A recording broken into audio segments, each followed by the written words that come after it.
Hai Sobat Agro, balik lagi bareng aku Tita. Kali ini aku akan membahas tentang udang yang bisa dibudidayakan di tambak air tawar loh.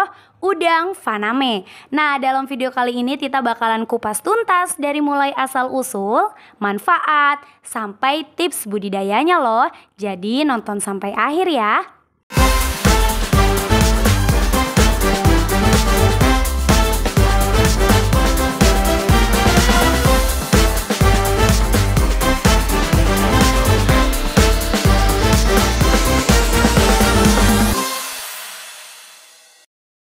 Udang faname atau udang putih berasal dari daerah subtropis, yaitu di pantai barat Amerika hingga ke Peru.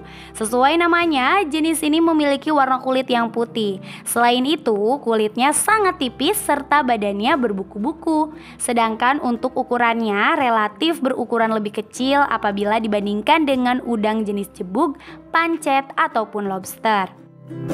Selain itu, udang faname sangat disukai sebagai hidangan lezat karena memiliki daging yang empuk dan enak. Sobat Agro harus percaya bahwa dengan pengolahan dasar saja, udang ini sudah menyuguhkan kenikmatan yang luar biasa. Apalagi jika diolah menjadi hidangan yang lezat dengan bumbu yang sesuai dengan selera kalian, pasti akan menggugah selera makan.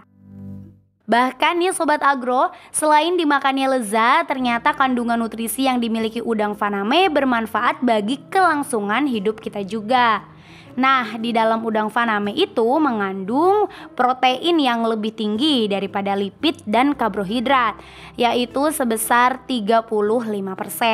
Selain itu, protein yang dimiliki udang mengandung asam amino esensial yang dibutuhkan tubuh dan hanya bisa didapatkan dari makanan yang kita konsumsi. Lalu, kandungan karbohidrat dan lipid yang lebih rendah membuat kalori udang faname lebih rendah dan sangat cocok untuk diet sehat. Kemudian, udang ini mengandung mineral yang dibutuhkan tubuh seperti kalsium, magnesium, fosfor, dan zat besi.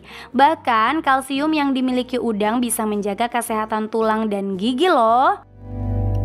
Sampai-sampai ini Sobat Agro, berdasarkan data yang kita dapatkan, karena udang faname ini kaya akan manfaat dan rasa yang nikmat, data Survei Sosial Ekonomi Nasional atau disingkat Susenas dan Badan Pusat Statistik atau BPS pada tahun 2018 menunjukkan bahwa tren konsumsi udang dalam negeri naik sebesar 31% daripada tahun 2017, yaitu dari 353.544.000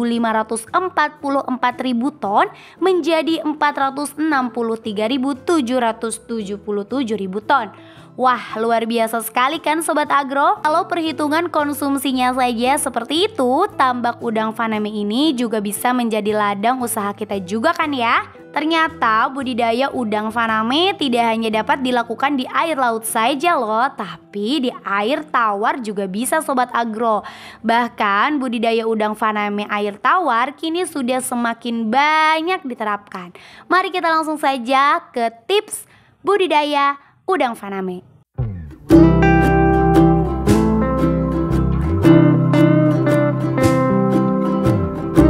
Langkah pertama yang harus dipersiapkan adalah tambak budidaya.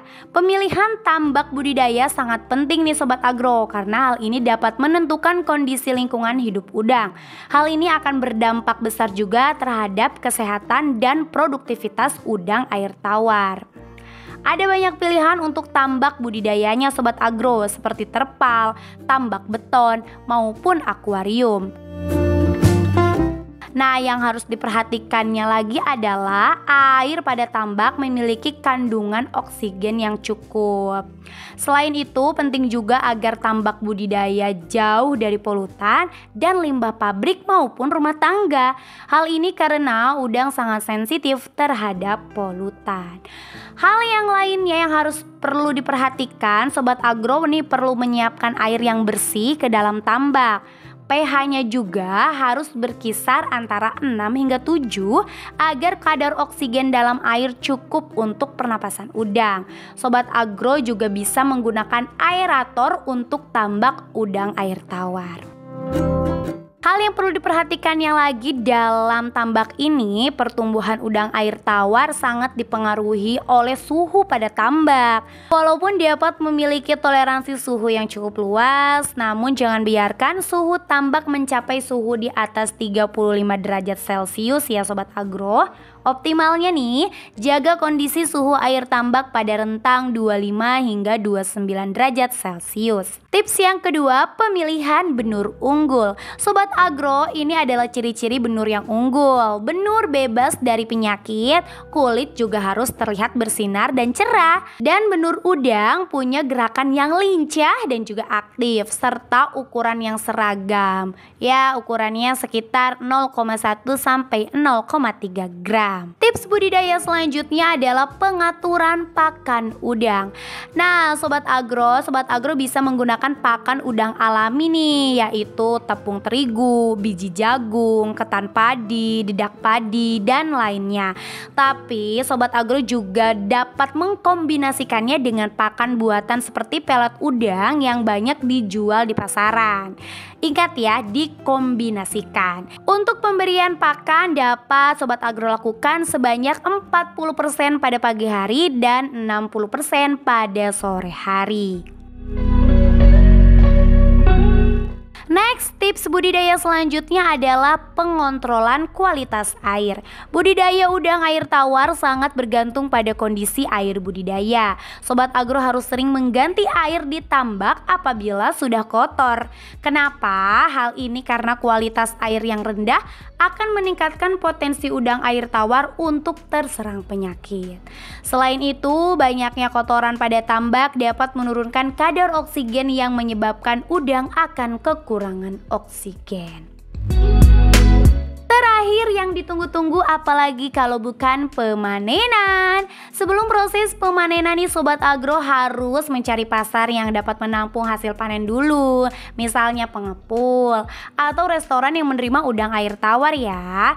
Jadi nanti cuan akan terus datang nih Sobat Agro. Nah, untuk proses panennya akan berlangsung setelah Sobat Agro membudidayakan udang kurang lebih selama 6 bulan.